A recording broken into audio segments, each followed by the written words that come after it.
kiki ekisaana okukolebwa era kikolebwa kitya tuleme kuddayo kwebuzaabuza kubanga tuyinza okwebuzaabuza ne tumaliriza nga tetugudde mu kateebe ak'ebibonerezo bya Allah subhanahu wa ta'ala. A'adhana Allahu min dhalik. Tayyib, ne batugamba naawo batugamba nti asookera ddala ye zawuju oyo ye musajja kawasa omusajja gwe kawasa wenna azawuju lahu fil mirathi halatani gwe omusajja kawasa olina embeera bbiri mu busika manyi kuno omusajja anti nga neseka Hussein yasookera ddala wano mu studio mwe tuli nange bade manya yogera yasooka nezirako laisa minna man la yuhibbu li akhihi ma yuhibbu li nafsihi. Alhamdulillah. Tayyib, ana badatu ma'ak thumma ana kakati Sheikh Hussein oluvannyuma nange naawe watuwuliriza tuli bafumbo tulina bakyala baffe aya obwekitiibwa Allah subhanahu wa ta'ala yatuwa emigabo mu maali z'abakyala baffe emigabo ezo yekiffe bakawasa tulina emigabo tulina obusika eri bakyala baffe mu mbeera bbiri embeera esooka giwulirize nnyo yarithu nisfa osobola okufuna ettundutundu ly'ebyobugagga bya mukyalawo bw'abanga alina miliyoni 3 amakulu nti ofuna miliyoni 1.5 abali miliyoni 3 nga abadde ne miliyoni 3 ofunako half ofunako half kibayita nisfu ofuna ettundutundu ly'ebyobugagga byalese oba ofunye omukisa ogwesasuza okulya kasente kenga newankubadde ayinza okuba nga byalese nga mulimu kakashi katono ayinza okuba aleseewo emitwalo 5 nga yikashi gwabadde naye n'oyo era nfunako 2.5 naye ng'alina anti wuliriza ng'alina ebyobugagga ebirala ebitali mu kashi mu liquid capital naye ngezo zaalina zikola omugatte gwa miliyoni 3 ekitegeeza ffe abagenda okugaba tuyinza okusalawo ne tugamba nti akati Seeka Muwonge tugenda kuwaayo 1.5 ompulira ogwaki ati olikuwa mugabo ogwa Uganda ogwa Uganda guno kale oba ogwa Kenya oba ogwa $1 kale gwe gutwale nga oyagala omutwalo gumu kitundu guno tugukuwadde then ne tugoberezaako n'ebisigadde ebijja mu ekyo kyoteekeddwa okufuna then ntuleka tunulira ate abasika abasigadde naye ekyo kirina embeera we kijjira era tugambye tusoose na mugabo bishartin wahidin nga waliwo akalombolombo ke tuteekeddwa okutuukiriza kalombolombo ako nno yennyini yembeera huwa adamu wujudi far'i lwarithi nga tewali baana tewali ki tewateekeddwa kubaawo mwana yenna minhu omwana oyo gwe wazaala mu mukyala oyo au min ghairihi oba omwana nga omukyala yamuzaala mu musajja mulala oba nkategedde omwana yamuzaala walala dhakaran kana au untha si nsonga omwana gwe yazaala muwala oba mulenzi wa in nazala newankubadde okukka bwe tugamba in nazala kitegeeza nti omwana gwe yazaala ayinza okuba nga omwana yafa naye ate omwana oyo nga yalekawo omuzzukulu oba muzzukulu agendezaako wano ku kino era kyekyo the same time the same thing omwana w'omwana omwana yafa n'alekawo omwana oba omwana w'omwana n'afa ne wasigalawo era omwana omuzzukulu simayo nakabiri nakasatu nga bye babibala n'aba nga yaliwo era in the same line mu layini yeemu tusigala tukibala bwe tutyo oyo omwana bw'abaawo akendeeza Seeka Muwonge n'akendeeza Umaru Kasule naawe atuwuliriza mu basajja omukyala the moment abaawo n'omwana yenna gw'omuzaddemu gwe yazaala nga tonnamuwasa oba nga waliwo muzzukulu we owa mutabani we omwana oyo akuziyiza muzzukulu we wa mutabani we anziiza oba nkendeezaako akukendeeza anti era kituyita kuziyiza okutali completely akukendeezaako hajibu nuqsan. Naawo ne tuvaawo ne tugamba nti alhalatu thaniya embeera yesoso kitegerekise omwami alina omukyala oba omwami omufumbo osobola okubanga mukyala we afudde ng'oli omu kubateekeddwa okumusikira naye twetegereza nnyo mu mbeera omukyala aleseewo omwana oba taleseewo olina omugabo gwa haafu y'ebyobugagga bya mukyala wo singa mukyala wo aba talese mwana. Alhalatu thaniya embeera ey'okubiri arrubu aw arrubua kimu kyakuna ye quarter of the total wealth of the deceased okufuna koota y'ebyobugagga by'omugenzi ng'ekyo omusajja gwe gwenjogerako omufumbo okifuna mu maali ya mukazi wo bisharutin wahidin naye kana kalombolombo kateekeddwa okugobererwa ohuwa wujudu lfar'i lwarithi lizaujatihi minhu au min ghairihi nga wateekeddwa okubaawo omwana wa mukazi wo si nsonga muzaala naye oba omwana oyo yamuzaala walala wagenda okumuwasa nga omwana oyo amulina. Ate waliwo ke twayogera kesaagala weerabire nti omukyalo ono omwana we tetwetaaga kukola tatabbu okuye DNA ebiki tetwetaaga ekyo idha thabata annaha hiya allati anjabat alwalada kasita kikakasibwa nti omukyalo ono yazaala omwana ono bitahqiqi wa tathbit mu kwekakasa mbeera eyo fala nahtaju ila ghairi dhalika tetaaga nyo byakunoonyereza tetwetaaga kirala lwakuba ebyenfuna birabise anti kyekyo kakati ekyo efe okusaidi ennamula ya shariya bwetyo bwegamba nolwekyo omwana oyo butereevu tumuleeta bukolokolo najjaago mu bintu n'akutemesaako omugabo omwana oyo si nsonga zakaraokuntha ebitwala mu DNA ekulaba nga osigaza omugabo munene exactly mu DNA nati ngamba mulwaiza okuteekawo embeera eyo nga tayagala mwana yenna amwekiikamu asobole okusigaza haafu ye ate kati gwe omusajja ekyo tolina kukikola ate gwe omwana omunoonyerezeeko ekyo tuyagala osigaze haafu kubanga okujjamu ng'ogamba nti abamuleeseewo bamujweteseewo nti mubbi ng'omukyala we yagamba nti sirinaayo mwana ekyo kyanjawulo gwe omukyala nza okugamba nti nze mwami sirinaayo mwana lwakuba abakyala b'ennaku zino balimba abamu ayinza okugaa sirinaayo mwana ng'akuuma bufumbo kakati ekyo tutukubiriza abafumbo mubeere abo bakiyita batya mubeere honesty mwogere nga amazima balambulukufu omukyala omwami bw'aba akusiimye ne bw'omugamba nti olina abaana wallahi tayinza kuba nankenyera ne bw'omugamba nti olina abaana kibi nnyo okukikweka ku ntandikwa ate ku nkomerero kiyinza okufuukira ekizibu because waliwo n'abafiirwa obufumbo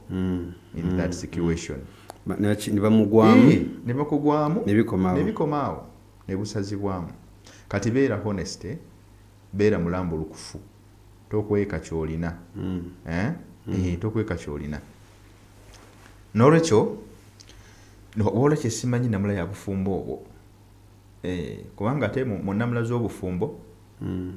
ze tusomako ez'enjawulo tusinga omukyala akweka ekintu kyonna n'akikweka omusajja omusajja bw'akyezuulira lahu ikhtiyar yalina okusalawo okwo shariya kwemukkiriza imma alfasq au istimrar shariya emuwa hurriya kyetwandiyise tutya freedom nti waddembe okubeera nga asalawo obufumbo bugende mu maaso asobola okugenda nabwo bw'asalawo bukomaawo tavunaanibwa because obufumbo bwatandika bulimu obulimba kale nno abaana bawala ba sisters basenga na mwenna abasigadde abawuliriza muleme kukweka nsobi zammwe bwe ziba gye ziri ate zizajjuke ndizije zirabika ate ebizibu bijje ate waliwo ekitakwekebwa oli wagamba nti wazaalako bw'oba wazaala mugambe nti yenina omwana enayo omwana tekyetaaga kumukweka kubanga ate ojja kutuuka ekiseera weetaaga omwana oyo kubanga amanyikibwa. Jati Rahma agamba nti omuntu ansaba atya ddiini musajja ate ng'abaana bamufaanana. Ekyo tetujja kibeesingirako katusoke tugende mu maaso. N'olwekyo wa in nazara nga bwe tugambye newankubadde okukka wansi ne bwaba muzzukulu asobola okutemesa kubbawo omukyala omugabo ne gukendeera. Naddala omuzzukulu oyo singa abeera muzzukulu wa mwana wa mugenzi. Allah subhanahu wa ta'ala ku nsonga eyo atugamba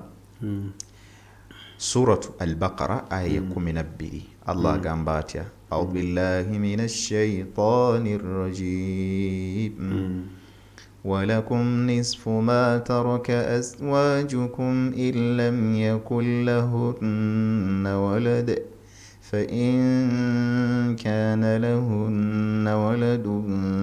فلكم الربع مما تركن من بعد وصية يوصين بها أو دين. Allah subhanahu wa ta'ala mu ayina tugamba nti walakumu nisfu mwe abasajja lakum aizo dhamiru muttasil lirrijal dhamiru muttasil wa huwa aljamu lirrijal المخاطبين basajja aba second person nenga bali mu plural format Allah bayogera konaga nti abange mu abasajja mulina half y'ebyobugagga ku ebyo bakazi bammwe bye babeera balese. Naddala mu bino wammanga illam yakul lahunna walad, embeera esooka nga bakazi bammwe tebaleseewo baana. Abaana nkugambye basobola okubeera abaana really bali omukyala bazaala kale oba si baana be basobola okuba abazzukulu abaana b'abaana be era nabo tubatwala nti layini bali mu layini ya bwana kuba bw'atalaba mwana wakiri alaba omuzzukulu. N'olwekyo fa in kana lahunna walad embeera ey'okubiri gye tulabye Allah agamba fa in kana lahunna walad singa abakyala bammwe okawulidde ako Allahu akbar Allah yawkana walakum nisfu ma taraka azwajukum okawulidde natagambe nti walaka nisfu ma taraka zawjuka walakum nisfu okawulidde ma taraka azwajukum bakyala bammwe bakyala bugwe Hussein ekitegeeza nti osobola okusigalawo oli asooka naafa okubiri naafa n'owokusatu Allah asobola okuwangaza ولا تتمنى ذلك لأنك لا تدري ما ستحدث غدا. سورة بسوكا. لا تتمنى ولا تثبت عليه. تشيغومبا. Era kuba tukiyimira ko kuba tomanyi masa yahduthu gadan. Naye Allah gambye kuba kisobola okuhappeninga Allah asobola okujjako abakyala bonna n'osigalawo. Allahu akbar. Allah kiteeke wala. Tusaba Allah tukola ekisinga obulungi. Okudda ku ntandikwa ku myaka gino. Allahu akbar. Allah kiteeke wala. Faye n'olwekyo Allah agamba nti walakum abasajja mulina nisfu ma taraka azwajukum mulina haafu ku by'obugagga abakyala bammwe babeera balese bw'oba n'omu byabalese bw'oba na babiri bibabeera balese bw'oba na basatu bibabeera balese bw'oba na bana bibabeera balese kyekimu illam yakul lahunna walad bw'oba tebalina mwana ono osobola okumusikirako nesifu n'oli n'omusikirako nesifu n'oli musikirako nesifu n'oli musikirako nesifu kisoboka naddala yumkin an yakunna kad mitna fi anin wahid basobola okubaawo nga bwe tujja okulaba fi babil gharqi wal hadmi muzimu ku baabu ezisembayo ezijja eyo nga abakyala bo Allah akugededde ne bafiira fi hadithin wahidin ne bafiira mu njega emu awulidde nojja ng'ate gwe Allah akuleseewo ng'ate gwe olina okubasikira bonna so buli omu omusikira lulwe fa in kana lahunna waladun singa bakyala bammwe baba bayina abaana mu mbeera eyokubiri falakum rubu'u mimma tarakna nammwe mutwale kimu kyakuna mu bye babeera balese mukyala wo asooka olina kimu kyakuna mu maali ye mukyala wo owokubiri ofuna kimu kyakuna mu maali ye bw'abeera ng'alina omwana kadhalika n'owokusatu n'owokuna wabanga Allah abakuwadde naye wetegereze nnyo akalombolombo akalala min ba'di wasiyatin ziri ezisoka zibadde embeera sikutwalirawo wali basobola okutunuulira n'okuggyako min baadi wasiyatin sooka otunuulire mukyala wono yafa alaamye eki ayinza okuba nga afudde alaamye ng'abadde akuŋŋanyiza busente bwe alaamye okuyamba ku masijidi ayambye okutwala maama we ku hijja alaamye kyalaamye kyonna nga mi amaali lbirri mu mirimu egiraga okulongoosa kwe eri Allah subhanahu wa ta'ala asobole okufunamu empeera ekyo kyonna tubitunulira wasiya oba alina gw'alaamidde miskiinan oba yatiiman mu mbeera efaanako bwetyo ako ke kalombolombo akateekeddwa okugobererwa tokkirizibwa kugaba maali ya muntu yenna okuggyako nga omaze okwekakasa nti abantu abamubanja bali cleared off yusina biha audainin ekiraamo oba ekisuubizo kyonna kyaba yalese oba ebbanja erimubanjibwa birya mirundi ebiri ebbanja lisobola okuba nga limubanjibwa nga waliwo alinoonya kitegeeza libaka aligoberera abantu olwaliro mutambulira mu zirooni newankubadde zirimu riba Allah gwatakkiriza naye oyinza okuba nga wakamala okufa bwatibwa pa banka nekola ki nejja owulidde tetusobola bagoba nti mugende Mariyamu yalimu riba nedda gwe ono yabikola yamanyi byagenda okunnyonnyolewani ewa Allah subhanahu wa ta'ala era ensimbi bwe zibaawo bukolokolo bwe tuzikwata ne tuzisasula ki banka ebisigadde n'ogenda owera ennemba n'emisango egyo mukaguli ewa Allah subhanahu wa ta'ala n'ekirala ku nsonga eyo yennyini nga tunnaba kugivaako abantu abamu baali babuuza waliwo n'abaali babuuzaako nti ebbanga eryo tuteekeddwa okutwala okugaba emaali y'omuntu lyalibadde bbanga ki okategeera bulungi bwe tuba tunulidde situation eno oba embeera efaanako bweti tulina okwekenneenya ennyo omuntu bw'afa ebiseera ebisinga bw'aba nga abadde muntu ali akola transactions ez'enjawulo oba omuntu omusuubuzi alimu olusuubuzi kallama tajidu man laysa lahu dayn kizibu nnyo okusanga illa man rahima Allah okujjako Allah basaasidde n'ekizibu nnyo okusanga omuntu titalinayo bbanja olaba ne bwaba nga si trader nti oba muntu watambulira nnyo byamaguzi bwatyo era ojja kusanga tuba n'amabanja okategedde kakati gwe kyo kisobola okutwalira ebbanga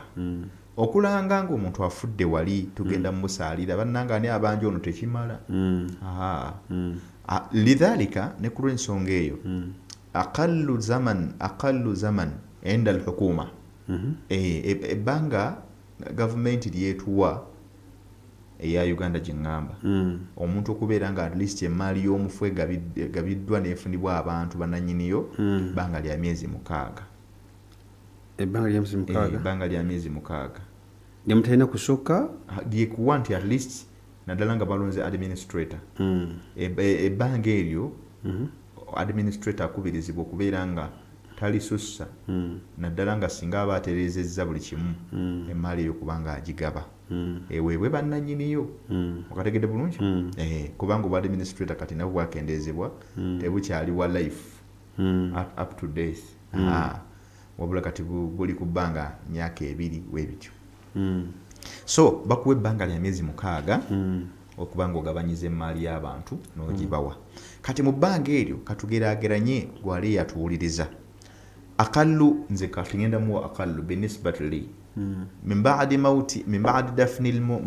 al-mayyit oluvannyuma lw'okuziika munnaffe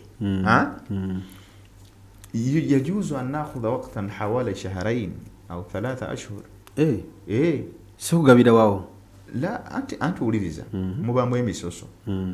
kubanga ajja kumala okufa nga waliwo byaddaterese nga si bibye bwe tunayanguyiriza okugaba netwesanga nga tetwabiwadde omuntu ng'ate waliwo nnyini azzo binono omuntu omukubira esimu abikomyewo kibazibu ayinza okuteeka ku situzaawo aganze banne musasulemu ssente obudde bwemukubiramu si bulungi temudde mukubira simu budde obwo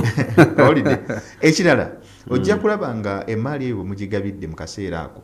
yalibadde ate obaoliawo kubanga tetukkirizibwa kugaba maali nga tunakiriyalinga off mabanja kati ojja kulaba nga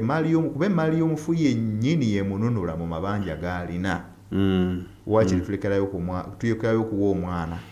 naye nga amabanja tugakoze eki y'omufu afudde alikirimu kati bwe tunayanguya okugaba emaali eyo okugijja nga tunaba kulondola mabanja kijja kututeeka mu dayirema tojja kukitwala eri basiraamu kumaga nti bannange nti nga bwe tusondeeza amazzi ne munnaffe yafudde simanyi oba gwe wali okirabyeko nti munnaffe yafudde naye alina ebbanja min algharimin law kunna ma baiti zaka kubanga naye ng'ate era balina omutemu singa tubadde n'enizaamu eri enteeketeeke nga tubakubira kwaba balemereddwa nga tubayisizaamu akabokisi baada swala mina zakati ya akhi badde nti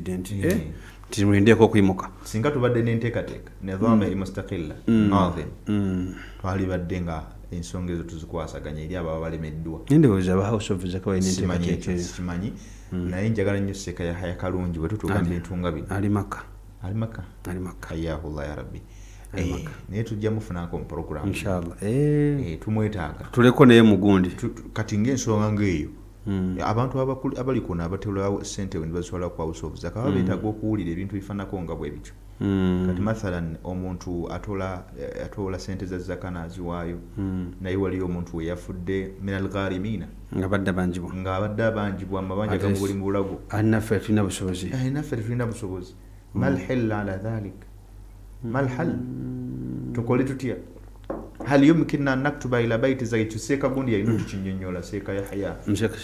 Sheikh Kibate era manyi Sheikh Kibate mashallah Seeka Kibate otera okumusaazaako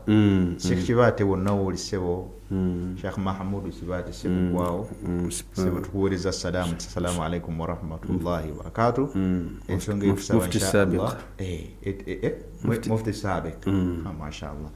ensonga etutaaga okuba nga tugittaanya kubanga abasiraamu ekituufu kiri nti eri abafanga amabanja gabali mu bulago naye nga n'abantu be tebalina bwe bakola ki bwe batandikira kale ekyo nga tukivuddeko tugamba nti ensonga tuba tugittaanyiza ne tugimaliriza bwe tugenda ku nsonga oyo nabadde musajja gwe tutunuulidde omusajja wenna mmanyi nti owulidde mukazi wo mukyala wo hajati wo diri omufunako ebyobugagga era ofuna kyenkana ki era kyomufunako okifuna mu mbeera ki na bulombolombo ki oba bukwakkulizo ki obuteekeddwa okutuukirizibwa olyoke ekintu ekyo obeere ng'okifuna okuva mu maali ya mukazi wo bwe kiba tekituukiridde era nakyo ntulaba butya bwe tusobola okuba nga tukikola kale nno katugende ku mukyala omukyala naawe tega amatu naawe Allah teyakuleka bbali naye agamba mirathu zawuja obusika bw'omukyala azawujatu au zawujati awo tuba twogera bwe twogera ku omu n'abangi tuba tubogeredde wamu omukyala nga gwe nze eyawasa omu naawe ayina abangi nga Seeka Hussein au zawujati anti tuli mu faraid wa in kunta ma'al ithnayn fa innaka fil jama' gamba gwenga tasobola kwenkanyankanya faina khiftum alla ta'dilu alla watu yagamba gamba gwenga tasobola kwenkanyankanya anti jijina na irana fiqhiyya isemo ndi mutufu okisikanye neki kati byonna tubigasewo Allahu akbar naam sheikh netugamba nti omukyala oba abakyala lahunna mirath halatani lahunna fil mirath halatani nabo balina embeera bbiri bwe kijja ku mbeera ey'obuki ey'obusika batya bano alhalatu lula embeera esooka tarithu rubua afuna omugabo gw'ekimu ekyokuna idha kanat wahidatan bw'abeera omu wahuwa agandi wahidatan agandi wayashtarikna fihi idha taaddatna ate era nga ne bwabeera bazze nga basukka mu omu era omugabo ogwo bagwegattiramu otegedde bulungi agutwala ng'ali omu bwe babeera ng'era basukka ku omu bagwegattiramu omugabo ogw'ekimu ekyokuna that is a quarter of the total wealth of the deceased kimu kyakuna ky'emmaali yonna omwami gy'aba akoze eki gy'aba alese yaktasimnahu bisawiya era bwe babeera nga bagigabana emmaali eyo bagigabana nga buli omu ono atutte kino natutte kino nga byenkanankana oba ontegedde bulungi katugambye nti kwota ebadde yakakadde kamu ku byobugagga omusajja byalese naye omusajja alese abakyala 4 bwe babeera 4 bagenda buli omu kufuna mmeka buli omu agenda funa $25,000 kyetugambye ekyo bw'abeera omu agenda kukeefunira bwe babeera 2 buli omu ajja kufuna $50,000 bwe babeera 3 era nga tukitemamu mitwalo nze gijja kuba nga ameka 3 nezigwamu 30,000 ne recurring kakati ekyo bwe kijja okuba nga kitambula n'olwekyo wano Allah kyava atugamba nti nammwe abakyala mulina kwota